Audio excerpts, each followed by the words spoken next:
Residential এনভায়রনমেন্টের সাথে কিভাবে এটা কোনো কমপ্লিট করে কিনা, সেজন্য আসলে আমি একটা ইন্ট্রোভার্ট ফর্ম জেনারেট করার চেষ্টা করি, যেটা একটু কিউব ফর্ম। আমি 1/3 মাস্টার প্ল্যানের জুড়ে আমার ফর্মটা বসিয়েছি। এর বাইরেও আমি একটা ইনফর্মাল স্পেস ক্রিয়েট করার চেষ্টা করেছি, যেটা গ্রিন লন হিসেবে আছে, সফট পেবের মাধ্যমে এটা ক্রিয়েট করা।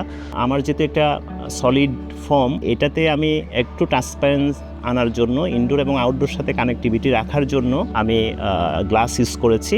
অফিস স্পেসটা দুটো লেয়ারে ডিভাইড করা হয়েছে, একটা আপার লেয়ার এবং একটা লোয়ার লেয়ার। আপার লেয়ারটা এই প্রতিষ্ঠানের যেই মালিক ওনারা ইউজার, আর লোয়ার লেয়ারটা হচ্ছে অ্যাসোসিয়েট ইউজার। অফিসের সিলিং পার্টটা এক্সট্রা কোনো ফলস্টিং না ইউজ করে মেকানিক্যাল ডাক্টিংগুলোকে এক্সপোজ রাখা হয়েছে। আমরা প্রজেক্টের চারপাশে প্রচুর গাছ লাগিয়েছি, যাতে ইনডোর আউটডোর ইউজাররা গ্রিনটা এনজয় করতে পারে।